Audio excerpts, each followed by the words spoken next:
더불어민주당이 집합금지에 따른 손실액의 최대 70%를 보상하는 내용의 법안을 발의했습니다. 홍남기 경제부총리는 자영업자의 손실 보상을 검토하겠다면서도 재정 부담과 보상 기준에 대한 고민을 나타냈습니다. 국내 코로나19 신규 확진자는 감소세지만 이동량이 늘고 있어 재확산이 우려됩니다. 방역당국은 설 연휴 전 확실한 안정세를 만들어야 한다며 심야 영업 제한 해제나 추가 방역 완화에 신중한 입장입니다. 성김 전 주한 미국 대사가 국무부 동아태 차관보에 임명되는 등 북한 문제 전문가들이 미국의 새 외교 안보 라인에 대거 배치됐습니다. 우리도 이른바 미국 통들로 외교 라인을 정비해 공조 강화에 나섰습니다. 세계무역기구 WTO가 우리 수출 기업에 대한 미국 정부의 폭탄 관세는 부당하다고 판정했습니다. 미국이 보호주의 조치를 확대할 것으로 우려되는 상황에서 대미 수출에 긍정적 영향이 기대됩니다. 고병원성 조류 인플루엔자 영향에 따른 달걀 사재기를 막겠다며 일부 유통업체가 구매 수량을 제한하고 있습니다. 조류 인플루엔자는 2달째 확산 추세인데 정확한 유입 경로가 아직 확인되지 않고 있습니다.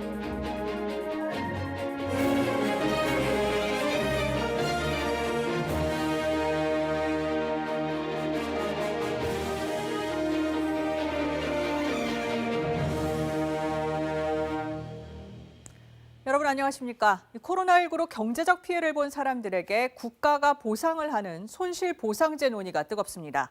오늘 9시 뉴스는 이 내용부터 짚어보겠습니다. 자영업자와 소상공인을 대상으로 집합금지 업종에는 최대 70%까지 보상하자 이런 방안이 여당에서 나왔습니다. 자세한 내용 송명희 기자가 보도합니다. 버틸 만큼 버텼다. 자영업자들은 한계 상황에 왔다고 호소했습니다. 코로나가 터지고 그 어떠한 대책과 그런 계획이 없이 저희 보고 문만 닫으라고 하실 것이 아니라 정부의 행정명령으로 발생한 피해를 견디기에 2차례 지원금은 턱없이 부족했습니다. 이겨낼 수 있는 어떤 총알이 있어야지 이겨낼 건데 이제 대부분 다 총알이 떨어져 따를 수 있는 총알이 이제 바닥에 나버렸다. 민주당이 오늘 방역 지침으로 인한 손실보상 방안을 공개했습니다. 우선 손실은 행정명령 기간 동안의 매출액과 이전 3년 동안의 같은 기간 매출액 평균을 비교해서 차액을 산정하는 방식입니다. 이렇게 산정된 손실에 대해 집합금지 업종은 70, 영업 제한 업종은 60, 그리고 일반 업종은 50%를 넘지 않는 범위에서 국가가 보상하도록 했습니다. 법안을 대표 발의한 민병덕 의원은 행정명령 한 달을 기준으로 했을 때 보상금 규모는 24조 7천억 원 정도가 될 것으로 추산했습니다. 내수 증진을 위해서는 전 국민의 50만 원 이내의 소비 쿠폰을 위로금으로 지급하는 방안도 포함됐습니다. 자영업자의 임대료, 금융비용, 통신비용, 공과금 등은 인하 또는 감면이 추진됩니다. 이들은 지푸라기라도 붙잡는 심정으로 대출을 늘려가며 몇 개월을 버티고 있습니다. 계속 낮아지는 신용등급과 채무 독촉으로 절벽 끝에 내몰린 상황입니다. 관건인 재원은 국채를 발행하고 한국은행이 이를 매입하는 방식입니다. 민주당은 이 법안을 중심으로 당정 협의를 거쳐 법제화 시기를 최대한 앞당기겠다고 밝혔습니다. KBS 뉴스 송명희입니다. 정부, 그러니까 나라 살림을 담당하는 기획재정부도 손실보상 법제화를 검토하기 시작했다고 밝혔습니다. 국무총리의 질책 하루 만에 나온 공식 반응인데요. 재정 상황이 변수라는 점은 분명히 있습니다. 김수연 기자입니다. 홍남기 경제부총리가 SNS를 통해 손실보상 법제화에 대한 입장을 내놨습니다. 어떠한 형태로든 대응이 필요하다고 보고 내부 점검을 하고 있다. 누구도 가보지 않은 길이어서 짚어볼 내용이 많다고 밝혔습니다. 제도와 방법은 뭔지, 외국의 사례는 있는지, 지급 대상과 기준은 뭔지, 그리고 재원은 감당 가능한지 등에 대한 구체적인 검토가 필요하다는 겁니다. 재정은 화수분이 아니라는 부총리의 말처럼 손실보상의 가장 핵심은 재원 마련입니다. 지난해부터 계속된 코로나19 대응으로 올해 나랏빚만 950조 원을 넘을 것으로 예상되는 데다 증가 속도 역시 예상보다 빠르기 때문입니다. 여기에 우리 예산은 복지와 교육, 국방 등으로 칸막이가 돼 있어 지출 항목을 바꾸기도 쉽지 않고 국회를 거치도록 돼 있습니다. 아예 별도 기금으로 재원을 만들자는 의견이 나오는 이유입니다. 기금은 특정 목적에 쓰면서 정부 재량권이 상대적으로 큽니다. 가능이 커지면은 제도화시키는 게 맞다. 요거는 매년 오는 건 아니거든요. 그렇기 때문에 이거를 매년 그렇게 운영할 필요가 없고 기금의 형태로 운영을 해야 돼요. 명확한 보상 기준 마련도 넘어야 할 산입니다. 매출 감소 이후부터 방역 조치로 생긴 피해 범위까지 형평성 논란이 생길 여지가 많습니다. 더구나 같은 영업 제한, 금지 업종 내에서도 매출 감소 차이가 커 지원 대상별로 보상 규모를 정하는 것도 쉽지는 않습니다. 피해 보상의 원칙과 방식만 정하고 구체적인 세부 내용은 조금 재량이나 정책적 판단의 여지를 남기는 게 맞다. 어떤 형태든 재원 마련을 위해선 세금 제도 개편과 맞물린 증세 논의가 필요하다는 점도 또 다른 변수로 남습니다. KBS 뉴스 김수현입니다. 네, 이와 함께 민주당 안에서는 이익공유제도 논의되고 있죠. 코로나로 특수를 누린 기업과 금융권 등이 자발적으로 이익을 나누자는 겁니다. 이에 대해서 국민의힘은 반시장적이다. 손실보상이 이루어지면 이익공유제는 필요 없다면서 반대하고 있습니다. 개현우 기자가 보도합니다. 민주당 내에서 이익공유제의 구체적 방안은 세 갈래로 검토되고 있습니다. 대중소기업 등이 공동 노력으로 달성한 이익을 나누는 전통적 의미의 협력이익 공유제, 플랫폼 기업이 입점업체에 수수료 등을 인하해주는 플랫폼 파트너 모델, 그리고 재계가 자발적 기부로 조성하는 사회연대 기금입니다. 핵심은 세제 혜택 등 인센티브를 줘서 자발적 참여를 이끄는 것. 민주당은 이 점을 강조하며 참여를 독려하고 있습니다. 나름의 방식으로 이익 공유를 이미 실천하고 계시는 것입니다. 예컨대 소상공인 대상 판매 수수료 인하와 면제, 소상공인과 중소기업 대출에 대한 금융권의 고통 분담도 주문하고 있습니다. 3월까지 연장한 피해 계층 대출 만기를 연말까지 재연장하는 방안 등을 추진하고 있습니다. 자발성을 강조한다 해도 기업과 금융권엔 부담이 될 수 있다는 우려는 여전합니다. 실제로 빠르게 성장을 하고 있지만 현재 그 이익이 나고 있는 스타트업은 거의 없습니다. 그럼에도 다양한 경제 주체들의 그 디지털 전환을 지원하고 이런 맥락에서 국민의힘은 이익공유제가 반시장적이라며 반대합니다. 또 자영업자에게 손실보상이 되면 이익공유제는 필요 없다는 입장입니다. 소상공인 이런 사람들이 경제적인 손실을 갖다가 엄청나게 많이 봤기 때문에 그 사람들에 대한 소위 일정한 지원 대책이 필요하다. 민주당은 2월 임시국회에서 협력이익공유법과 사회연대 기금법 통과를 목표로 하고 있습니다. KBS 뉴스 개현우입니다. 코로나19 확진자는 346명 늘어서 다시 300명대로 내려왔습니다. 최근 일주일 하루 400명 안팎을 유지하고 있는데 확실한 감소세로 돌아서진 않았습니다. 이 때문에 방역당국은 거리 두기나 방역 조치를 추가로 완화하는 데는 여전히 신중한 입장입니다. 밤 9시 이후에 영업 제한을 풀어달라는 일부 요구에 대해서도 식사 뒤 활동이 급증하는 시간대라 개인들 접촉이 더 늘어날 수 있다며 여전히 제한이 필요하다는 입장입니다. 다만 자영업자들의 피해를 고려하면서도 방역에 효과적인 조치들을 마련하고 있다고 설명했습니다. 또 설 연휴가 얼마 안 남았는데 그 이전까지 확실한 안정세를 만들어야 한다고 강조했습니다. 이 내용은 임재성 기자가 보도합니다. 지난 일주일 하루 평균 확진자는 404명 정도입니다. 3주 연속 100명 이상씩 줄고 있습니다. 수도권이 약 278명으로 집중 현상은 여전합니다. 시민들의 활동량은 늘어나는 추세입니다. 지난 화요일 전국 이동량은 전주에 비해 4.8%, 수도권은 6.2% 늘었습니다. 방역당국은 언제든 급격한 확산세로 돌아설 수 있다고 우려했습니다. 때문에 다음 달 설 연휴 전까지는 방역의 고삐를 늦출 수 없다는 게 정부의 방침입니다. 지속적으로 감소하고 있는 것은 긍정적입니다. 다만 환자 감소폭, 무증상 감염 사례, 해외 변이 바이러스의 잠재적 위험성 등을 고려하면 결코 안전한 사항은 아닙니다.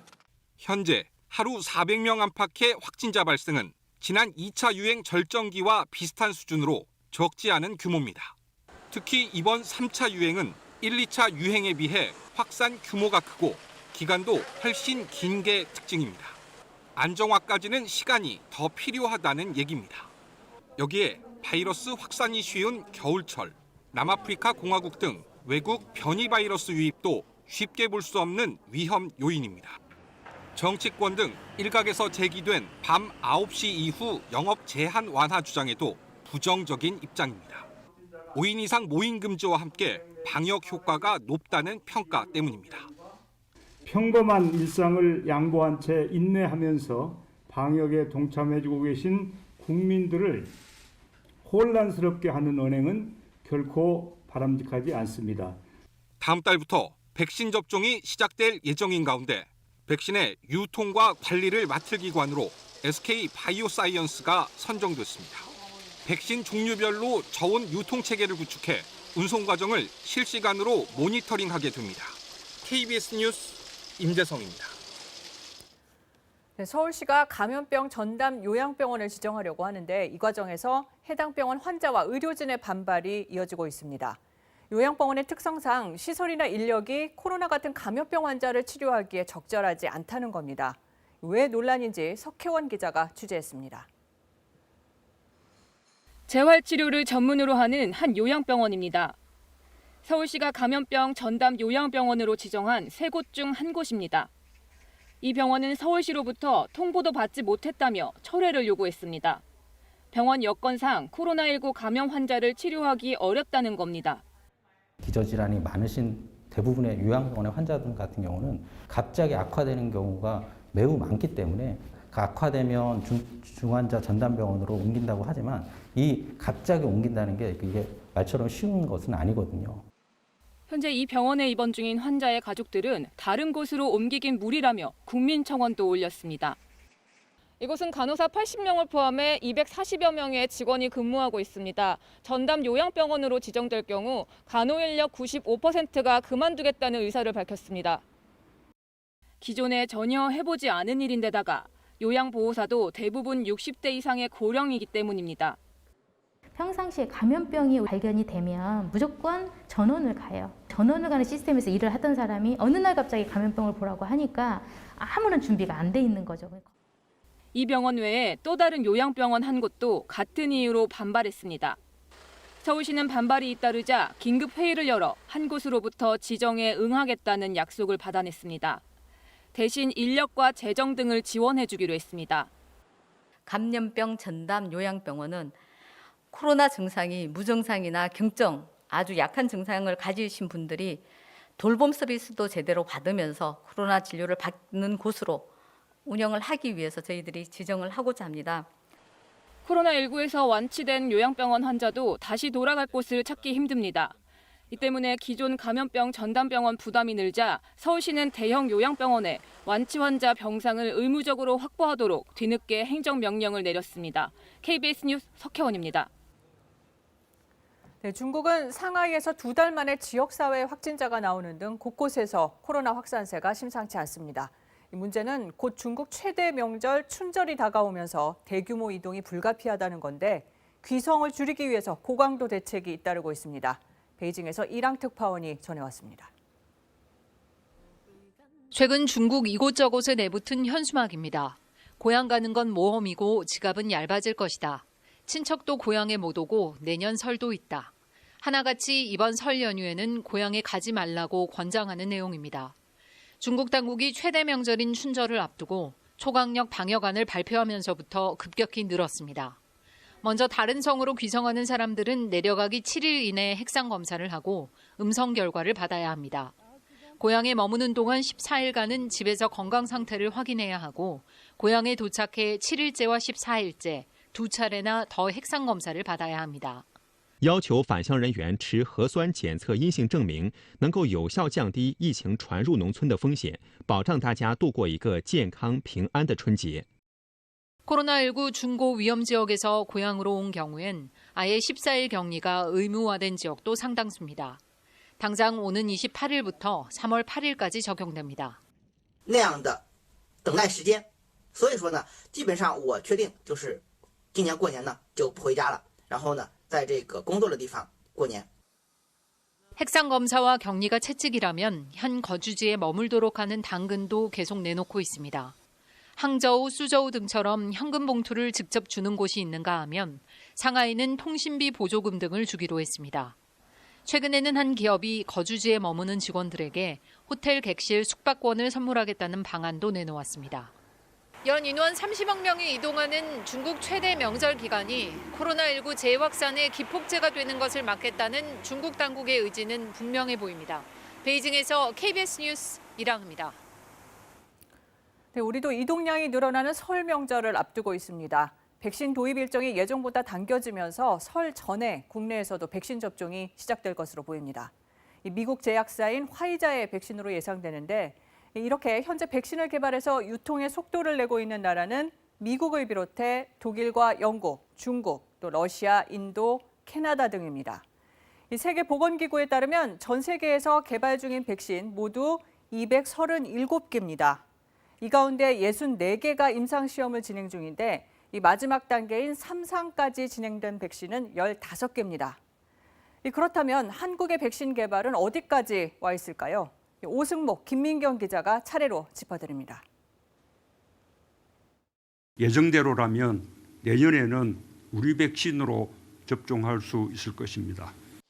국내 제약사들이 임상시험 중인 백신 후보는 지금까지 모두 7종류입니다. 미국 노바백스처럼 단백질 재조합 방식이 3건, 영국 아스트라제네카와 벨기에 얀센과 같은 바이러스 전달체는 1건, 그 밖에 DNA 방식이 3건입니다. 화이자나 모더나처럼 mRNA 방식을 쓴 국내 제약사는 없습니다. 현재 임상 단계는 모두 1상이나 2상에 머물러 있습니다. 해외 제약사들이 지난해 11월 3상을 마친 것과 비교해 격차는 상당히 벌어져 있습니다. 이른바 K백신을 올해 안에 개발해 내년에 접종하겠다는 건 현실적으로 쉽지 않은 목표입니다. 우리 기술로 개발 중인 백신에 대해 전임상, 해외 임상 등 맞춤형 지원으로 올해 중으로 개발을 완료할 수 있도록 노력하겠습니다. 중요한 건 임상시험입니다. 모두 3단계를 거치는데 일상 임상시험에서 소규모 자원자를 대상으로 부작용 여부 등 안전성을 확인하면 2상에선 자원자를 더 늘려 항체 생성 여부까지 확인합니다. 문제는 3상, 3만 명 정도의 자원자에게 각각 후보 물질과 가짜약을 주사한 뒤 실제 일상생활에서 감염에 대한 방어력이 생겼는지 추적해야 합니다. 그런데 상대적으로 확진자가 적은 우리나라에선 후보 물질 덕분에 감염이 안 되는 건지 확진자 접촉이 없어서 그런 건지 판단하기가 어렵습니다. 너무 환자 수가 적고 그러면은 통계적인 유의성 있는 데이터를 구축하는 것이 매우 어렵습니다. K-방역의 성공으로 오히려 K-백신 개발은 어려워진 역설적 상황이 생긴 겁니다. 결국 확진자가 많이 나온 해외 지역을 찾아 3상 임상시험을 해야 하는데 비용은 수천억 원 규모로 예상됩니다. 여기다 앞으로 외국산 백신을 맞은 사람들이 늘면 임상 자원자 구하기는 더 어려워지겠죠. 이 때문에 외국 백신 확보에 집중하는 게 현실적이란 의견도 있지만 전문가들은 국내 백신 개발 노력을 멈춰선 안 된다고 강조합니다. 그 이유를 김민경 기자가 취재했습니다. 유행성 출혈열의 예방 백신이 우리 연구진에 의해서 세계 최초로 개발됐습니다. 1976년 유행성 출혈열을 일으키는 한탄 바이러스를 처음 찾아내 백신 개발에 성공한 이호왕 박사. 그가 강조했던 건 기술의 구축이었습니다. 앞으로도 더 약진할 수 있는 그런 기반을 구축한 데 큰 의의가 있다고 하겠습니다. 코로나19 사태 속에 국내 백신 개발이 계속돼야 하는 것도 경험과 기술을 쌓는 시간이 필요하기 때문입니다. 장기적인 투자로 인해서 기술 축적이 필요한 분야이고요. 그동안 우리나라는 그런 투자하고서 기술 축적할 만한 기회를 갖지 못했습니다. 불과 1년 만에 개발된 해외 코로나19 백신들도 사실은 축적된 연구의 성과물입니다. 화이자 백신은 바이오엔테크가 2008년부터 암 치료를 위해 mRNA 기술에 매달려왔기 때문에 빠른 개발에 성공할 수 있었습니다. 화이자나 지금 모더나 같은 백신들은 그런 장기간의 투자, 아주 그 밑빠진 독에 물 붓는다고 할 정도의 어떤 인내심을 가진 투자가 만들어낸 그런 산물이기 때문에 특히 코로나19 장기화와 반복 유행 가능성도 국산 백신 개발을 멈출 수 없는 이유입니다. 지속적인 추가 접종이 필요할 수 있기 때문입니다. 그런 상황에서는 우리가 백신 자체 수급의 인프라가 없이는 이제 금년에 우리가 겪었던 이런 전쟁을 계속 앞으로 해야 되는 그런 상황이 사실은 굉장히 어떻게 보면 상식적이지 않죠. 코로나19 이후에도 또 다른 전염병이 발생할 수 있는 만큼 국내 백신 개발 역량을 꾸준히 키워가야 한다고 전문가들은 강조합니다. KBS 뉴스 김민경입니다. 조 바이든 미국 대통령이 코로나19 대책을 발표하는 등 취임 직후부터 국정 운영에 속도를 내고 있습니다. 앞으로 계속해서 현안과 관련해 대책 발표가 잇따를 텐데 야권에선 견제의 목소리가 나오고 있습니다. 워싱턴 연결합니다. 김미연 특파원, 바이든 대통령의 첫 대국민 브리핑은 역시 코로나19 대응책이었죠. 네, 바이든 대통령이 취임 하루 만에 국민 앞에 연방정부 차원의 코로나19 종합대책을 설명했습니다. 현재 미국이 처한 세계 최악의 심각한 상황을 2차 대전과 비교하면서 총력 대응을 다짐했습니다. 들어보시죠. 400,000 Americans have died. That's more than have died in all of World War II. 400,000. This is a wartime undertaking.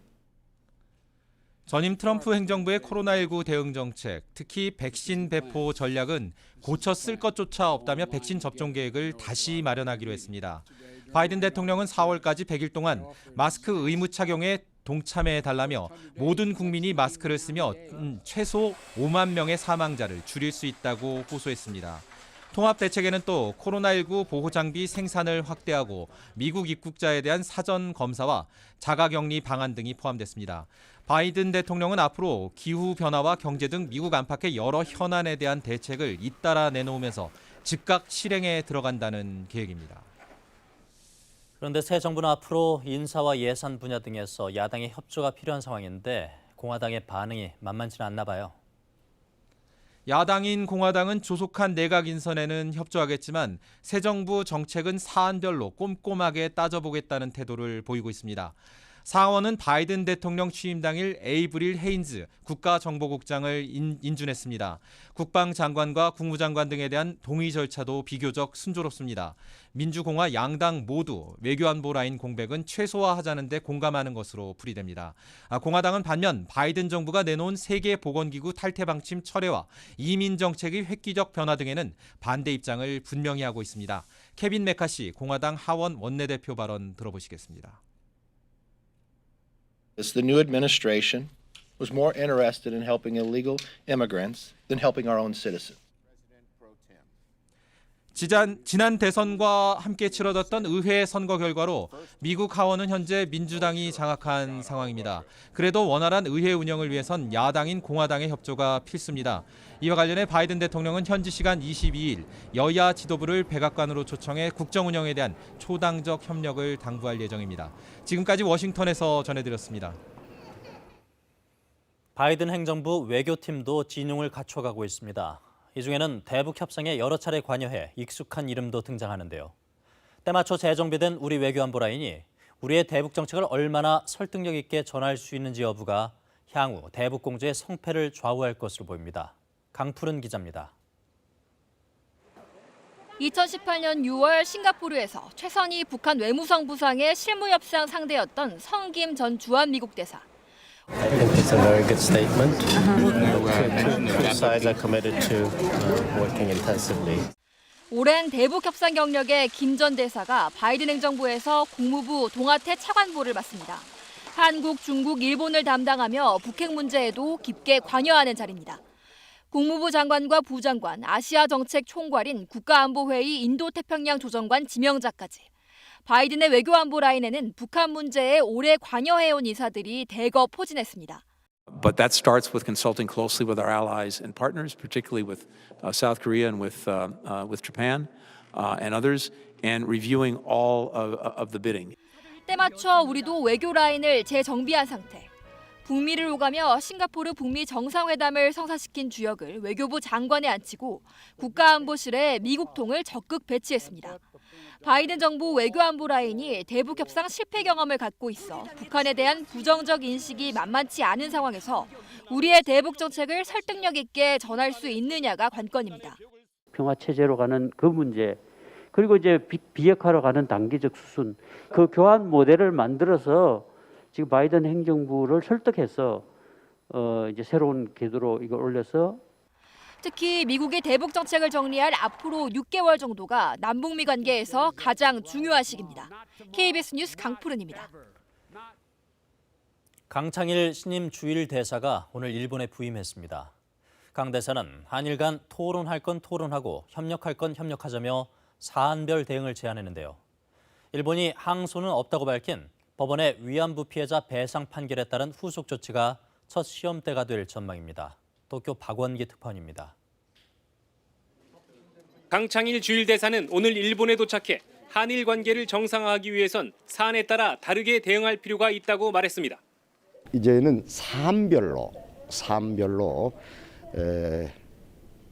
토론할 것은 토론하고 협상할 것은 협상하고 그리고 협력할 부분은 협력해 나가야 되겠다. 특히 위안부 피해자와 유족을 위한 기금 처리 조성 문제를 양국 정부가 논의해야 한다고 말했습니다. 대한민국은 위안부 합의를 파기한 적이 없고 아직도 유효합니다. 일본에서 온 기금이 좀 남아 있고 진작에 양국 정부가 그 돈도 합쳐가지고 어떻게 기금 만드는 문제에 대해서 좀 얘기를 해야 되지 않느냐. 과거 일왕이라는 표현을 썼던 강 대사는 이번에 대사 부임 일정을 설명하면서 천왕이란 표현을 쓰기도 했습니다. 공교롭게도 강 대사가 부임한 이날은 지난번 일본군 위안부 피해자 배상 판결의 피고 측인 일본 정부가 항소할 수 있는 기한일이기도 합니다. 재판 자체를 인정하지 않는 일본 정부는 항소는 없다고 밝힌 바 있습니다.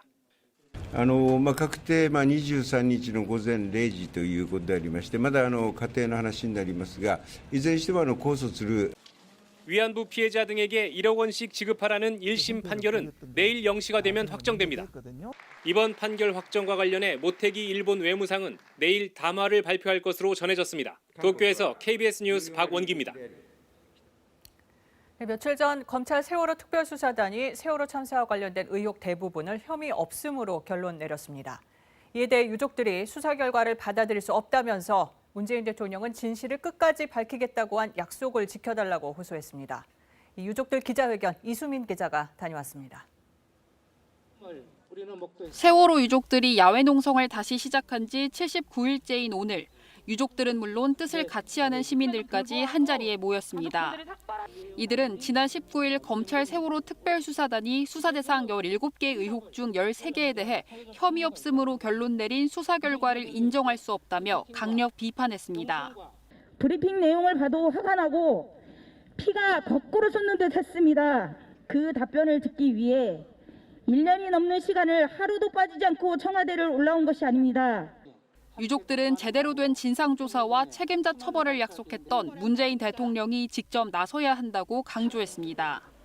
책임자 처벌을 위해서 그리고 이를 통한 안전한 대한민국을 만들기 위해서 자신들이 가지고 있는 모든 권한을 다 사용해야만 합니다. 고 신호성 군 어머니 등 일부 유족들은 항의의 표시로 삭발식을 갖기도 했습니다. 숨을 쉴 수가 없어서요.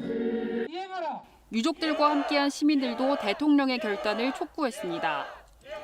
권력기관이 제한 없이 조사와 수사에 임하도록 지시하고 책임지겠다는 것을 문재인 대통령이 직접 표명하고 약속해야. 유족들은 오는 4월 세월호 참사 7주기 전까지 다시 제대로 된 수사가 시작돼야 한다고 주장하고 있습니다. 이를 위해 내일부터는 청와대 앞에서 피켓 시위와 촛불 집회를 진행할 예정입니다. KBS 뉴스 이수민입니다. 다음 소식입니다. 오는 4월 보궐선거가 가까우면서 부산 가덕도 신공항 논의에 다시 불이 붙고 있습니다. 민주당은 가덕도 공항 특별법을 당장 다음 달 처리하겠다며 이 부산시장 선거에 호재가 될 걸로 기대하고 있습니다. 이에 맞서 국민의힘도 적극 대처하겠다는 입장을 밝혔는데 이 속내는 다소 복잡해 보입니다. 신지혜 기자입니다. Gimhae extension is ranking first in any scenario. 김해 신공항 계획은 상당 부분 보완이 필요하고 지난해 김해공항 확장안이 사실상 백지화되자 민주당은 즉시 가덕도 신공항 특별법을 냈습니다. 어제 가덕도를 직접 찾았던 이낙연 대표. 이 특별법을 다음 달 통과시키겠다고 공언했습니다. 가덕 신공항 특별법을 2월 임시국회에서는 반드시 처리하겠습니다. 야당도 동참해 주기 바랍니다. 국민의힘이 협조하지 않는다면 단독 처리도 불사한다는 입장입니다. 지역 수건 사업인 신공항을 밀어붙여 부산시장 선거에서 표심을 모으려는 전략입니다. 반면 국민의힘은 가덕도 신공항이 선거 변수라는 건 인정하지만 명쾌한 입장을 밝히진 않고 있습니다. 정부 여당이 앞장선 사업인데다 당내 의견차도 크기 때문입니다. 부산 시민들의 마음을 사로잡았을까 하는 생각이 드는 건지 좀 적극적으로 대처할 수 있는 그런 입장을 취할 수도 있다고 합니다.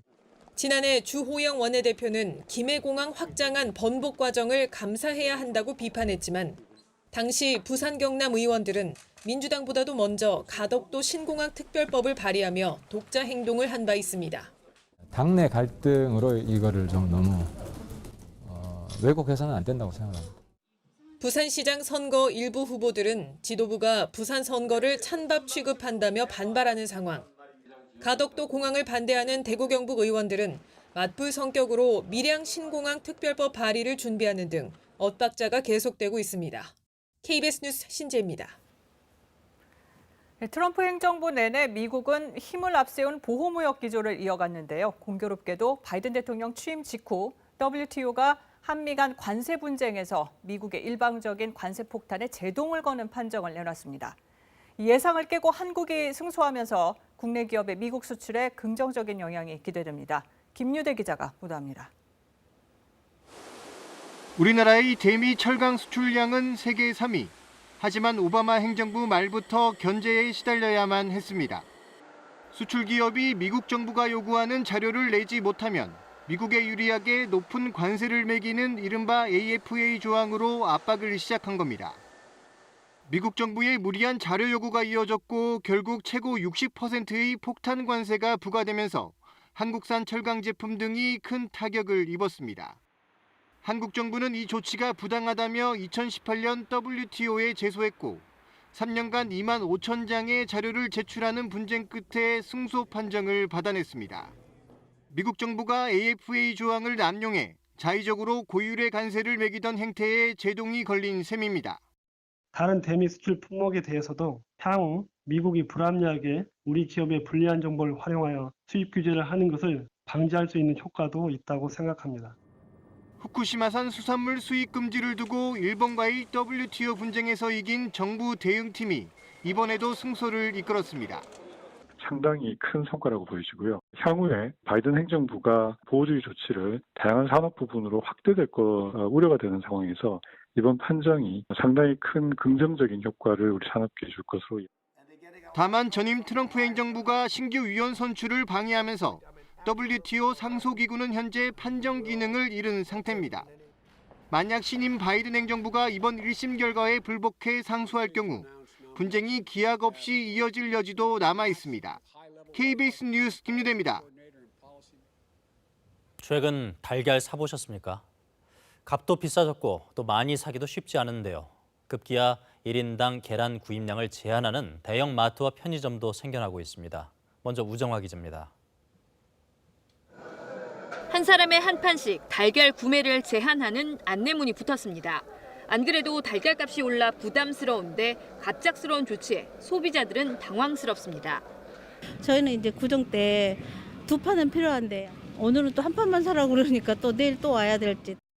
이마트와 이마트 트레이더스, 홈플러스가 1인당 한 판씩, 롯데마트가 1인당 3판씩 제한을 뒀고 GS25는 달걀 상품 10종 가운데 9종의 판매를 중단했습니다.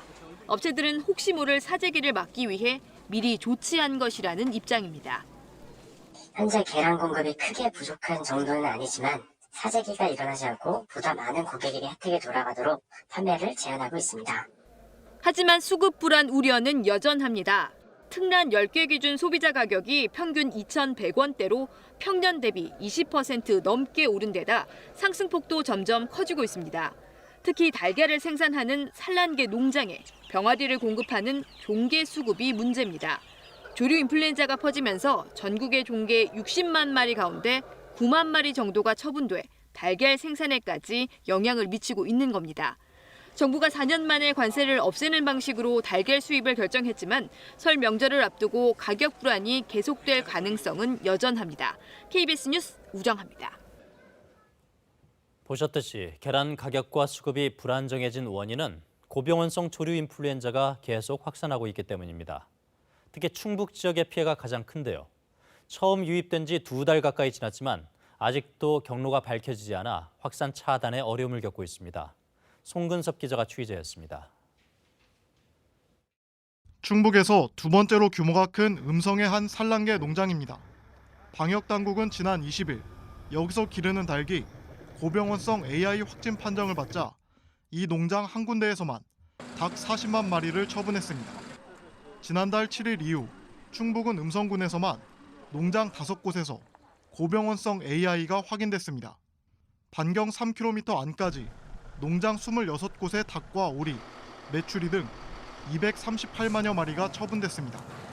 2016년 이후 사상 두 번째로 피해가 큽니다. 그쪽 지형을 보면은 평야 지역이고 그다음에 소하천들이 많이 발달해 있는 그런 지역입니다.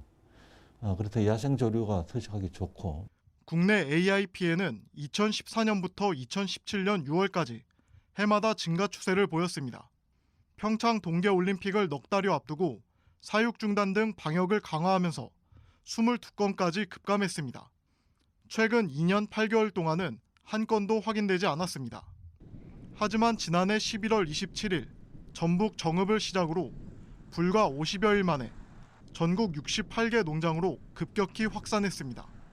이런 하천을 오가는 야생조류에서도 이번 겨울 전국적으로 94건의 고병원성 조류 인플루엔자 바이러스가 검출됐습니다.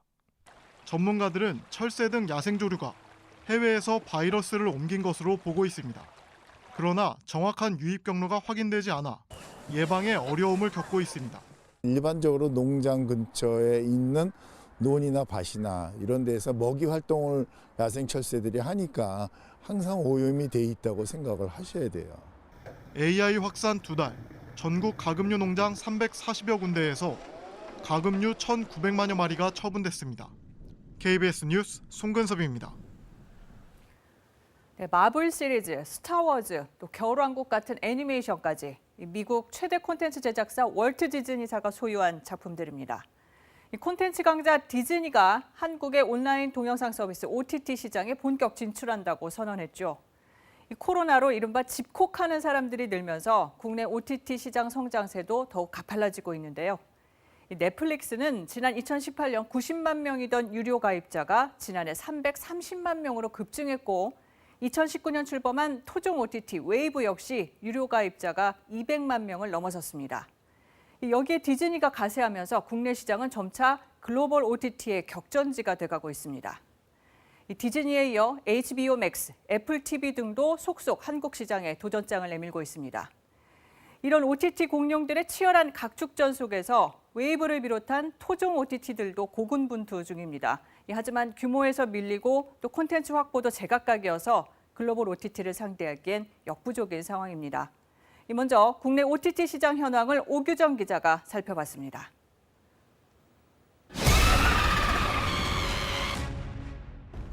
넷플릭스가 공개한 웹툰 기반 10부작 드라마입니다. 공개 열흘 만에 70개 국가에서 많이 본 영상 10위권 안에 진입하는 기록을 세웠습니다. 회당 30억 원에 이르는 막대한 예산을 쏟아부은 결과입니다. 해외에서 K 컨텐츠는 그야말로 흥행 고증수표, 글로벌 OTT들이 막대한 돈을 쏟아부는 이유입니다. 넷플릭스는 지난해 한국 콘텐츠 제작에만 3천억 원 넘게 투자했고 올해는 투자 규모를 2배 이상 늘릴 것으로 업계는 추정하고 있습니다. 올해 방영을 앞둔 16부작 드라마 지리산은 중국판 넷플릭스로 불리는 아이치이가 250억 원을 투자한 것으로 알려졌습니다. 반면 토종 기업들은 이제 겨우 걸음마 단계입니다. 그나마 지상파 3사와 SKT가 합작한 웨이브가 콘텐츠에 2023년까지 3천억 원을 투자할 계획입니다. 넷플릭스로 보면 1년치 투자 규모에 불과하지만 그나마 토종 OTT 중에선 가장 큰 규모입니다.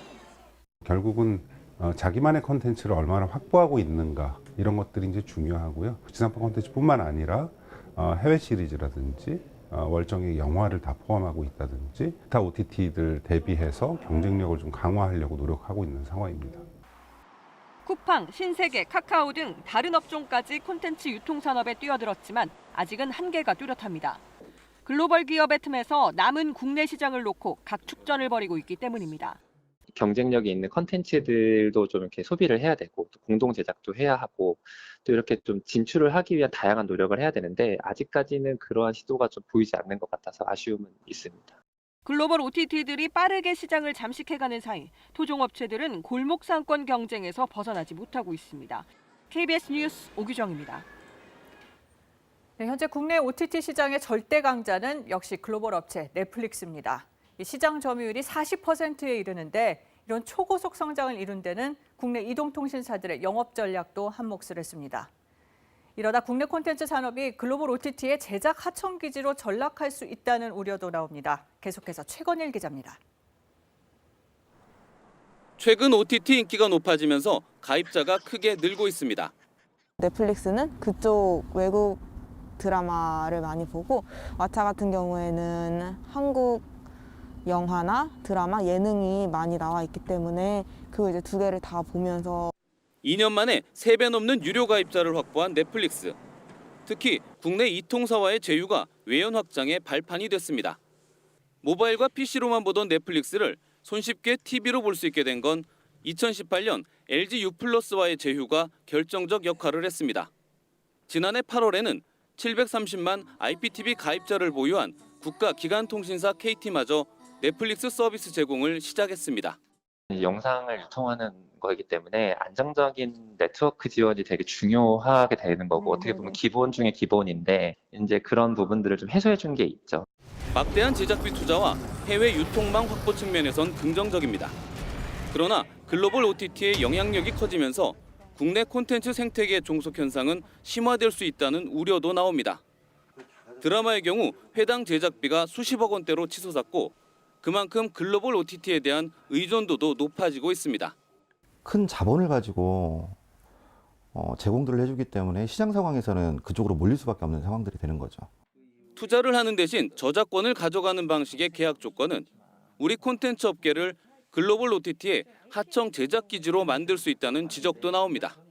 우리나라 콘텐츠 시장이 속빈 강정이 돼버릴 그런 상황이 생긴다는 것이죠. 그러면 할 수 없이 해외 글로벌 사업자들이 요구하는 대로 그냥 작품들을 단순하게 만들 뿐이지. 정부는 토종 OTT 육성을 위해 정책협의회를 구성하고 최근 OTT 콘텐츠 제작에 50여억 원을 지원하기로 했지만 여전히 갈 길이 멉니다.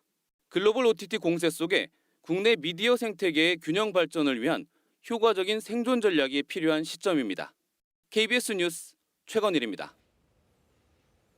김봉현 전 스타모빌리티 회장에게서 불법 정치 자금을 받은 혐의로 재판에 넘겨진 이상호 전 더불어민주당 지역위원장이 징역 2년을 선고받았습니다. 라임 로비와 관련해 수사 중인 정치인에 대한 법원의 첫 판단입니다. 박영민 기자가 보도합니다. 2002년 대선 당시 노사모에서 미키루크라는 필명으로 활동하며 이름을 알리기 시작한 이상호 전 더불어민주당 지역위원장. 지난해 총선을 앞두고 라임 관련 정관계 로비 명목으로 김봉현 전 스타모빌리티 회장으로부터 불법 정치 자금을 받았다는 의혹이 제기됐습니다. 이에 이 전 위원장은 동생 회사의 운영 자금 등으로 빌린 것이라고 주장해왔습니다. 하지만 검찰은 이 씨의 요청으로 돈을 건넸다는 김 전 회장의 진술을 확보해 지난해 8월 이 전 위원장을 정치자금법 위반 등의 혐의로 구속 기소했습니다. 법원의 판단도 마찬가지였습니다. 재판부는 이 씨에게 징역 2년에 추징금 3천만 원을 선고했습니다. 재판부는 이 씨가 정당 간부로 활동하면서 받은 3천만 원은 그 명목과 무관하게 정치활동 자금으로 봐야 한다고 설명했습니다. 나머지 5천만 원 역시 이 전 위원장이 감사로 있던 건설 전문 공제조합이 김 전 회장의 자산운용사 인수에 투자하는 대가였다고 판단했습니다.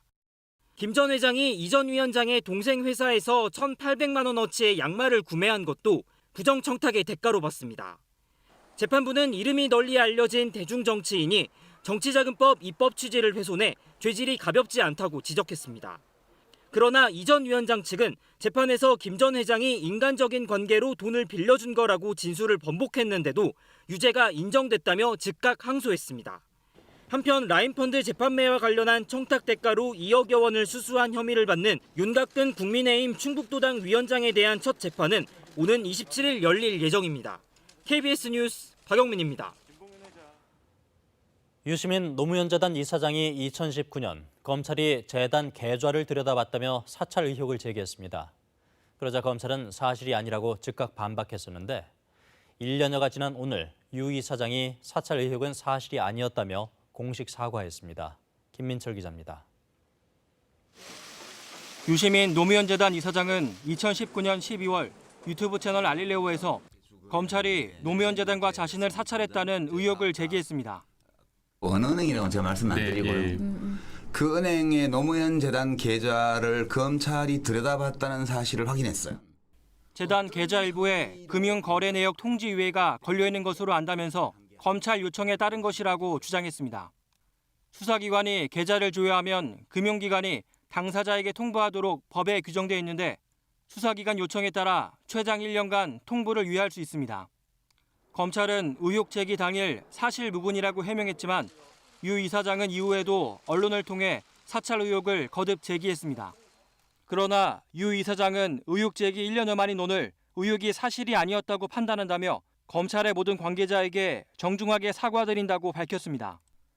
사실에 뒷받침 없는 의혹 제기는 여론 형성 과정을 왜곡하는데 비평의 한계를 벗어나 정치적 다툼의 당사자처럼 행동했다고 스스로를 되돌아봤습니다. 과도한 정서적 적대감에 사로잡혔고 논리적 확증 편향에 빠져 충분한 사실의 근거를 갖추지 못한 채 의혹을 제기했다고도 했습니다. 그러면서 어떤 형태의 책임 추궁도 겸허히 받아들이고 모든 비판을 감수하겠다며 정치 현안에 대한 비평은 앞으로도 일절하지 않겠다고 밝혔습니다. 검찰은 유 이사장의 사과에 대해 법 집행기관에 대한 근거 없는 비방이나 허위 주장이 더 이상 없기를 바란다고 밝혔습니다. KBS 뉴스 김민철입니다. 서울 시내 공공재개발 시범단지 8곳이 정해진 데 이어 공공재건축을 통한 주택 공급도 정부가 추진하고 있죠. LH와 SH가 시행사로 참여해 용적률을 높여주는 대신 늘어난 물량의 절반 이상을 공공임대와 공공분양으로 내놓게 하는 방식입니다. 이런 식으로 정부는 서울에 5만 가구를 공급한다는 계획을 세워놨는데요. 7개 단지가 사전 컨설팅을 받고 공공재건축에 참여할지 고심하고 있습니다. 사업의 속도가 붙을 것이란 기대감과 순조롭지만은 않을 것이란 우려가 교차하는 공공재건축. 황정호 기자가 취재했습니다. 공공재건축 사전 컨설팅 결과를 받은 서울 서초구의 아파트 단지입니다. 계획대로 된다면 아파트 층수가 35층에서 40층으로 높아지면서 가구 수도 100가구 가까이 늘어납니다. 덩달아 조합원들의 분담금도 줄게 되는데 조합 측의 고민은 여전합니다.